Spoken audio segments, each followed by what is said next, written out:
So here's sort of part two follow-up because the memory got cut off when I was referring to the higher vibration is a higher perception, which means higher bandwidth. You're aware of more information that is held within all that space, okay, in which that information is held. So that allows you to be aware of things that others are not aware of. And that's why when I have described in earlier videos, how is it, as my dad mentioned to me, where did you learn all this stuff? You haven't even been to school yet, right? It's because you're running such a higher speed processor, which means that you're aware. For me, I've mentioned this before, okay, I read a newspaper. So I realize, first of all, you're already aware simply because of the energy, the harmonics of the energy field that you're in, that this is not the right universe. This is not the true reality.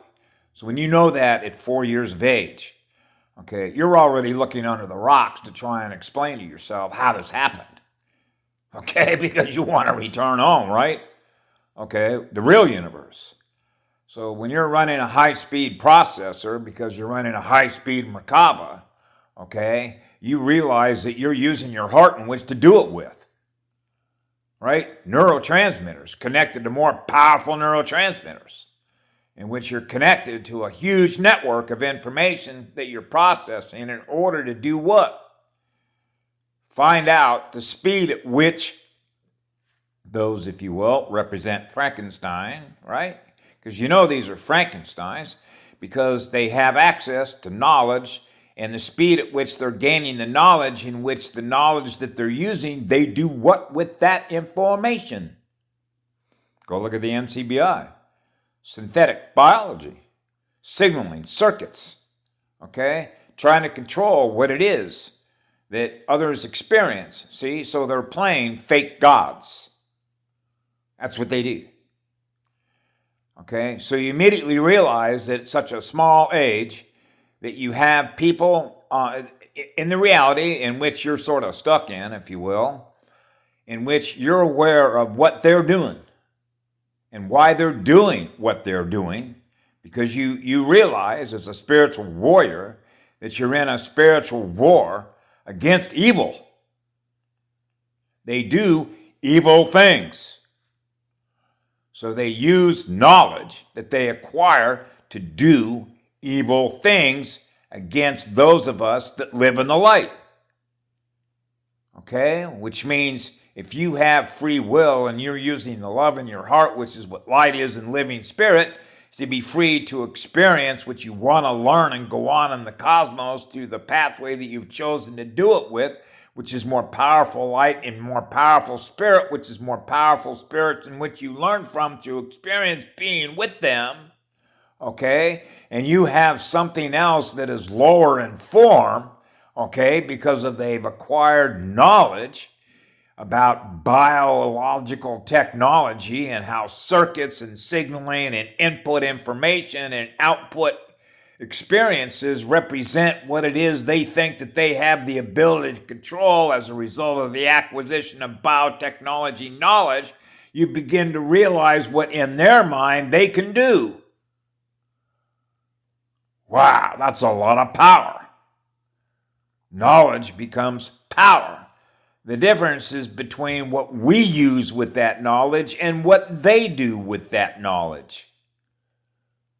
Okay? So again, it goes back to what I said before about this particular avatar.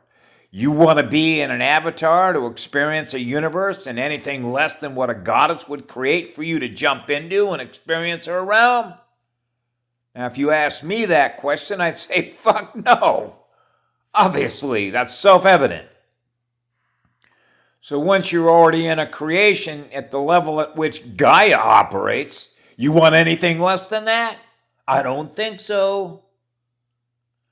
Because look at the level of intelligence and creativity that it takes to run the physics in a planet chip.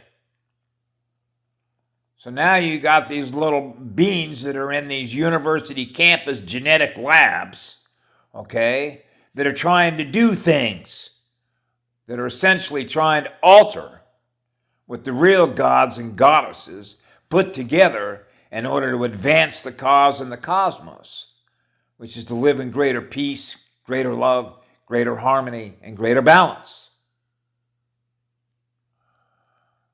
Okay, so what we're talking about here again is learning.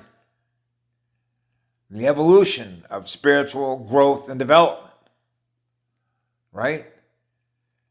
So just because we acquire knowledge, what boils down to is what do we use that knowledge for? And we can measure that, can't we? We can map the terrain of what we use our knowledge for. Those that live in the light of living spirit, it's self-evident what we do with the knowledge that we gain. We enjoy observing and being a part of a living, thriving biosphere in which everybody is having an enormous amount of love and joy and experiencing the higher frequency energy in which we're all